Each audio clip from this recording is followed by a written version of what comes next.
everyone. I'm super excited to be here with you guys today. I am Whitney from MidPointe Library, and today we are going to do Books to Cooks. Today's book featuring is Clean Sweets. The wonderful thing about this book that I loved was that you can make the recipe your own. There are so many dietary restrictions now with gluten-free, sugar-free, vegan, paleo, keto. People just have so many different things going on, but you want to be able to share a dessert with everyone in your family. This book allows you to do that. You can make it just an original recipe. You can make it dairy-free, sugar-free, keto-friendly, whatever works for you and your family. So there's so many options. It's fantastic. The recipe I'm going to share with you guys today is the frosted cinnamon roll bake. It is amazing. So we're going to get started. One of the bonuses that I wanted to share with you all is it can be very expensive to eat healthy. One of the things that can be very expensive and is in our recipe today is oat flour. So instead of buying it, we're going to be sustainable. We're going to make our own. We're saving trash, we're saving the environment, and you know what's in it, and it's fresh and it's amazing. So you're going to start with 4 cups of oats, gluten-free oats, and you're going to pop that into your blender. If you don't have a blender, that's perfectly fine. You can also use a food processor. So we're going to do that now, and I will show you the results. All right. Now, that usually takes about 2 to 3 minutes, depending on your blender. It's always good halfway through to stop and to check it, stir it. That way you know you are grinding up all of the oats. Me personally, I like a little bit of it still to not be completely ground. I like the texture of that, but it's a personal preference on what everybody likes. I'm going to go ahead and pour that in so you guys can see that. And there you have lovely oat flour. And we're going to use that in our recipe. So that is what it looks like when it's finished. You can put this in a sealed container.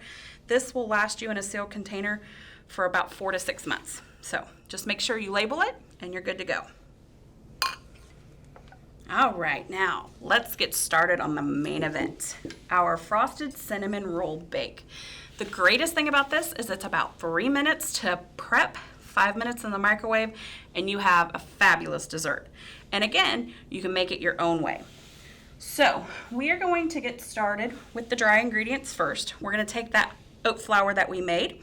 We're going to take a heaping 1/4 of a cup. We're going to put that in just like that. We are going to add a 1/4 of a teaspoon of baking soda. We are going to add a 1/4 of a teaspoon of cinnamon. Love the smell of cinnamon, so good. And then we are going to have our wet ingredients, and those are a tablespoon of agave. Some people like honey more. Preference is up to you, whatever you like. Maple syrup is also good in this. So again, it's whatever you prefer. This is your recipe. You make it any way you like it. Just make sure to follow the measurements exact. All right, so that was the agave. And then we are going to put in a nut butter. Again, your choice. I like the almond. Cashew is also really good. Whatever you prefer. This can be a little stubborn to get out, so we'll just scoop that out just like that. Make sure you get it all because it's delicious. And then the best part is the applesauce. Now make sure you're using an unsweetened applesauce, and we're going to use 3 tablespoons of this. Of course, you can use a sweetened one, but just remember, if you use a sweetened version, to maybe use something with less sugar with the agave or the maple syrup or something of that sort, or it's going to be overly sweet. I'm going to go ahead and add that in like that. All right. Perfect. Now, just to get things ready, I am going to take another bowl, and you're going to want to take some oil, and you're going to want to oil your bowl that you're going to put in your microwave. You don't want it to stick.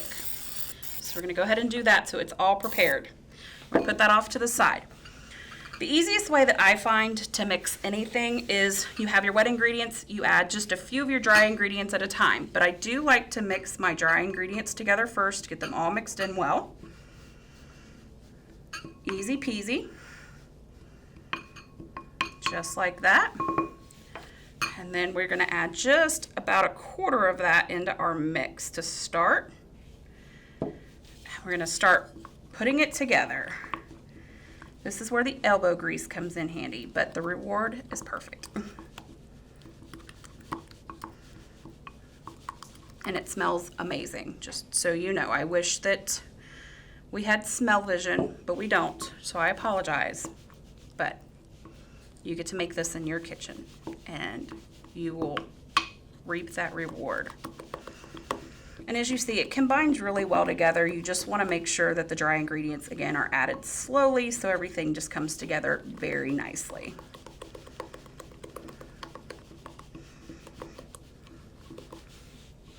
Gonna add in another fourth of that.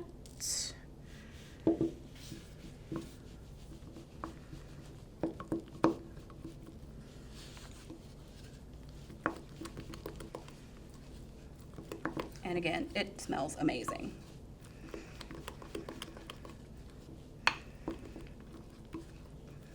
And we'll go ahead and add the final amount here and we'll blend that in.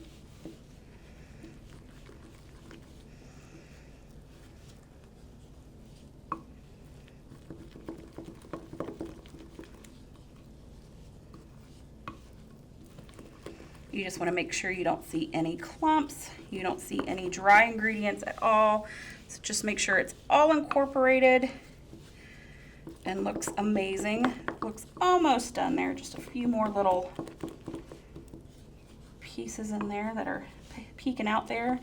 All right, that looks amazing, and that's the consistency that you will have. It's pretty thick, but still very, very wet.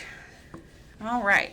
We are going to take our bowl that has already been oiled. Remember, make sure you oil your bowl before spray it.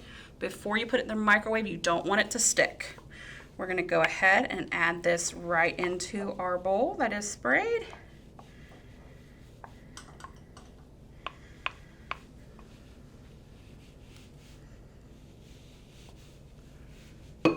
Perfect. And I like it to be evenly distributed, so I kind of just give it a little jiggle just to make sure it's all even. And like that, we're going to have a lovely dessert.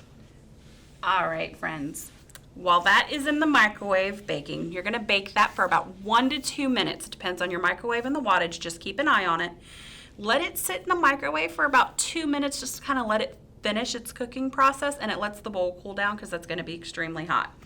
Now, what's the best part of a cinnamon roll? It's the frosting, right? So there are many ways to make this frosting. We are going to do the yogurt version. You can also use cottage cheese, which gives it a nice texture. Excuse me, can't talk today. You can also use a ricotta. Anything dairy-free, again, can be used with this recipe.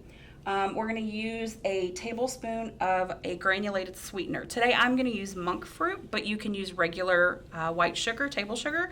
You can use a light brown sugar. You can use a coconut sugar. Anything that you have in your cabinet that you prefer sugar-wise, you can use for this frosting. And then a fourth of a teaspoon of cinnamon to give it just that extra kick of cinnamon. Makes it fantastic. And then I did want to let you know that if you wanted to put some protein into it, you of course could use a vanilla protein powder and mix in with your yogurt, your cottage cheese, or your ricotta. Choice is up to you. And if you like that like really nice runny cinnamon roll drizzle, you can also put a couple of teaspoons of milk in there. I personally like it a little thicker. I think it just looks better, and that's a personal preference, but I always like to share the information, and all of that will be on the recipe for you guys, okay? So today I chose a Greek vanilla yogurt, so then that way I didn't need to add any protein powder. So I'm gonna go ahead and put that on in here. And that microwave smells amazing. I can smell it from here. Like, it smells delicious. I cannot wait. We're going to use my monk fruit sugar. We're going to dump that on in. And of course, the star of the show, the cinnamon. There we go. And I'm just gonna, again, mix this so it's combined. And as you can see, it's a little thicker, but again, I like that. Again, if you wanna make it more drizzle, like a cinnamon roll that you would have any other time, please add up to 3 tablespoons of milk to your desired consistency to get that effect. That looks beautiful, smells wonderful. Now, I'm gonna run to the microwave and grab our masterpiece. Here is the finished product and what it looks like. A nice, doughy, lovely consistency, beautiful. You, of course, can take it out and plate it and make it look pretty. I like to save dishes personally, and I like to enjoy it a lot quicker, so I'm gonna leave it in this lovely bowl, and I am going to drizzle on my frosting here, just like that. You can add as much or as little as you want. That looks good to me. And of course, if you want to add anything special on top, I like to throw pecans on top personally for an extra crunch and a little bit of extra, but you can put on anything that you want. If you want to throw some fruit on there, you can do that. Raisins are also really good with this. Make it your own. I hope you enjoyed this video. I hope you enjoy this recipe. Let me know if you try it out. What variations do you use? And let me know what you think of the smell in your kitchen because it's amazing. Thank you guys so much for watching, and I hope you enjoy it. Have a great day.